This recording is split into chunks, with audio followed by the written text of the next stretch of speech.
I'm feeling ignorant, I'm feeling real ignorant. Pretty girls rocking pearls, trying to get intimate.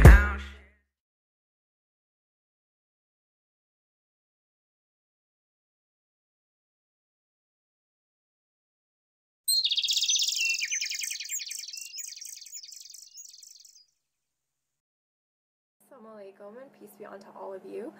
Here today I just wanted to share with you briefly my story as to how and why I converted to Islam.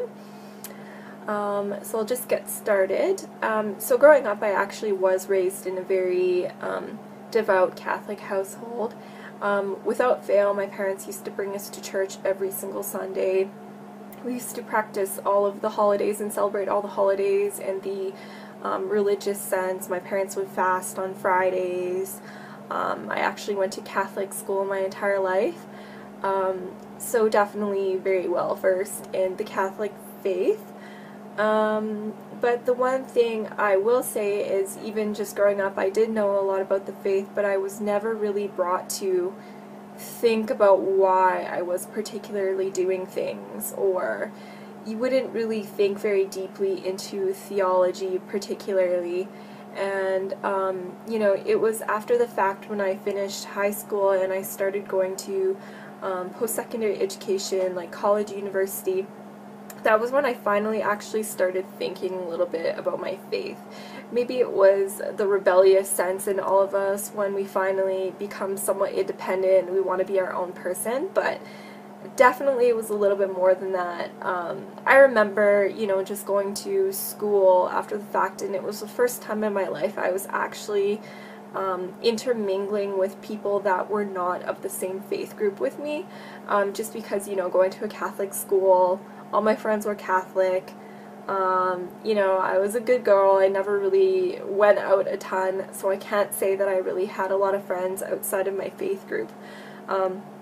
But when I actually went to college, university, I actually for the first time interacted and met, you know, Muslims as an example, and it kind of made me think about my faith in a greater sense. Like, I remember, you know, just going to church and thinking, for the first time in my life, like, you know, we're not supposed to be worshiping idols, so why do we even have, you know, like, statues inside the church that people are praying towards? Or if we're supposed to be praying to the one God, like, why are we praying to the Virgin Mary, or why are we praying to other people and saints when, you know, God is the creator of all things and God is the Almighty?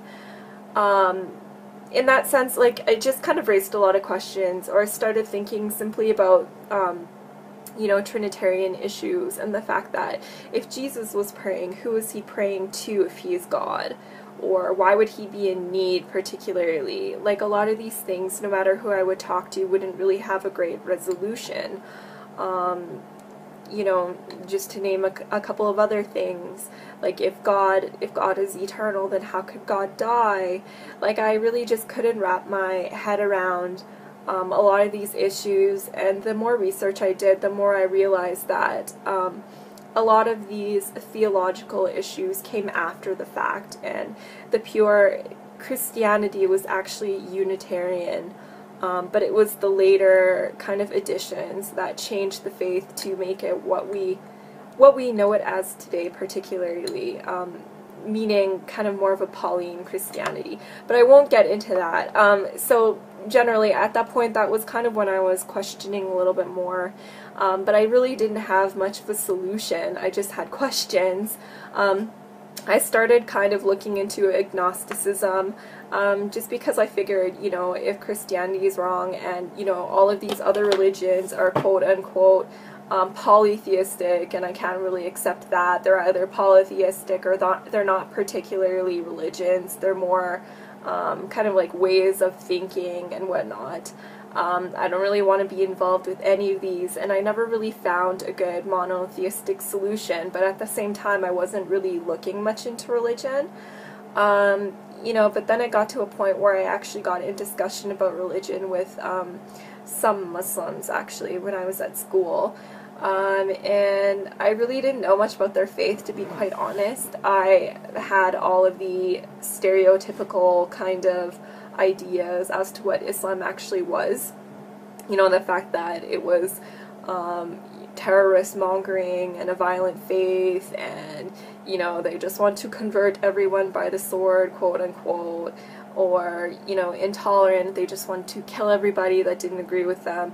Very, very shallow kind of ideas as to what this faith was. But the more I kind of started asking questions about it, the more I was kind of finding myself strangely attracted to this religion, basically because of the fact that they believed in the existence of the one God. They believed in God's oneness. They believed in God's eternity, everlastingness, but without all of the mental confusion. It was just, basically belief was broken down into the fundamentals, and it was something that everyone would be able to digest without actually having to do any mental gymnastics.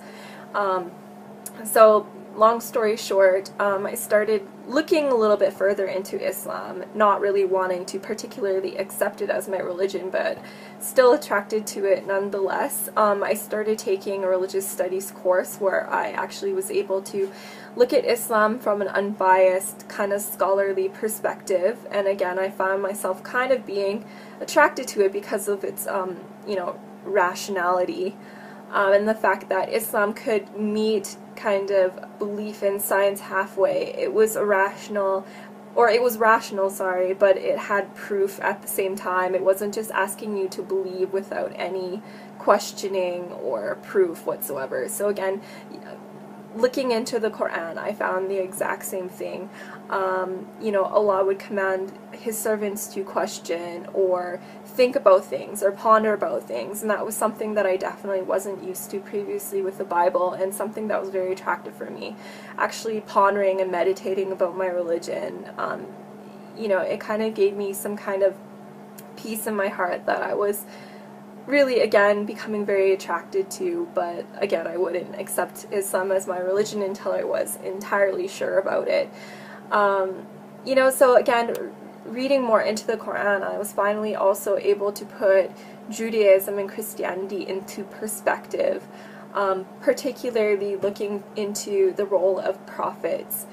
Jesus is seen in Islam as a prophet and not being divine. And again, if you look at the Bible from a Quranic perspective, you'll see again all of these proofs in the Bible. The fact that Jesus, peace be upon him, attests to the oneness of God, and never anywhere in the Bible does he ever claim divinity,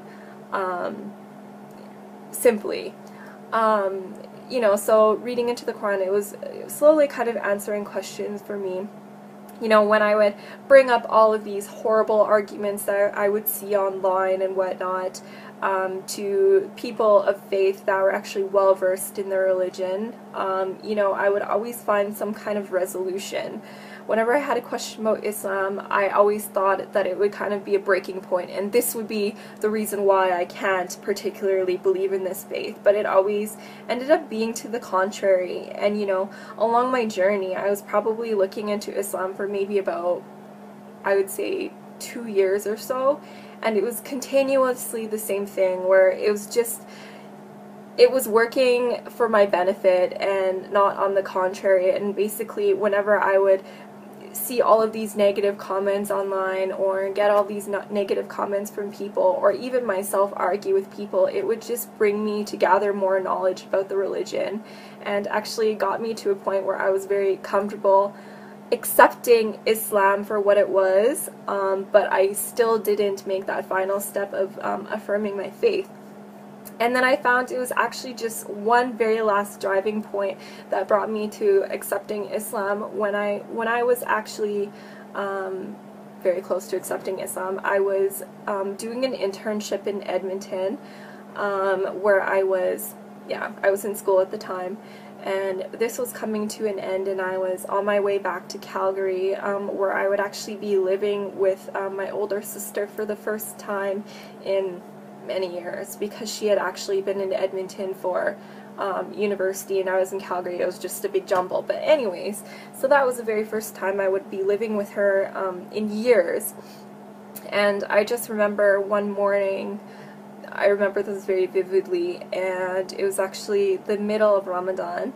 I wasn't practicing or anything yet at that point. I'm still looking into Islam, but I heard like some crazy rustling noises and business going on in the kitchen, and I was like, what is this? What is going on? And it was really early in the morning, and then I found my sister in there eating a bowl of cereal, and like she had all this food around her.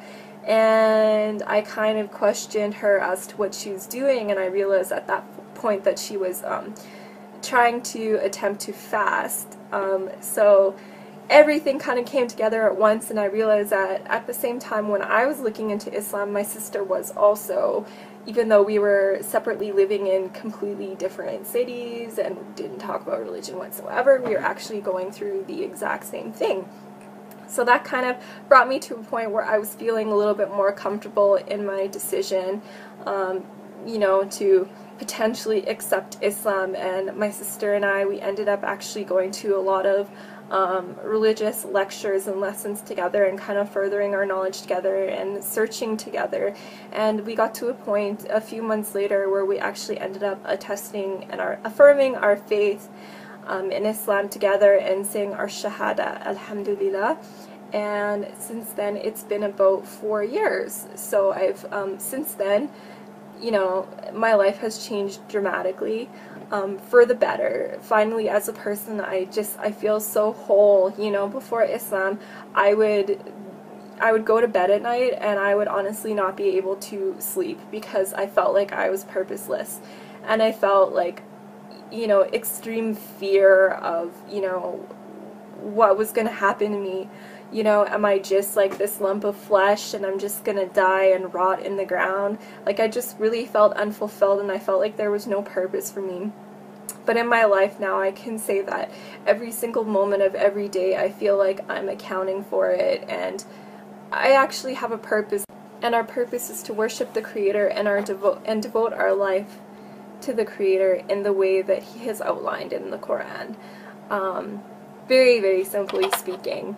But anyways, so that's my story. I'm gonna keep it short and leave it at that, but inshallah, I hope any of you out there perhaps benefited from this story, and I hope to be of service to anybody, you know, with any questions about Islam whatsoever. I would love to kind of dispel any myths and use my knowledge that I've gained over the past couple of years to, you know, maybe inspire you guys in some way, or at least provide you with some knowledge, or answer any of the questions that you've been burning to have answers to. But for now, assalamu alaikum.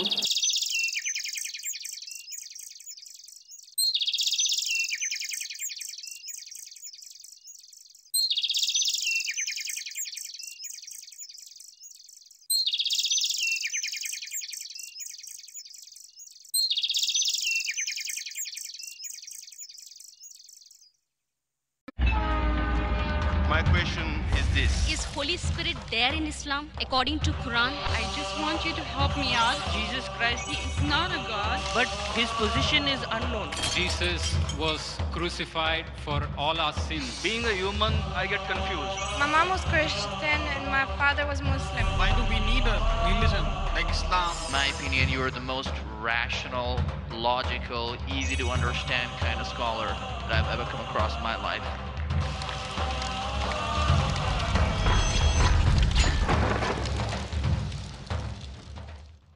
Inshallah, we'll now have the next question from the second mic of the sisters in the rear. Assalamu alaikum.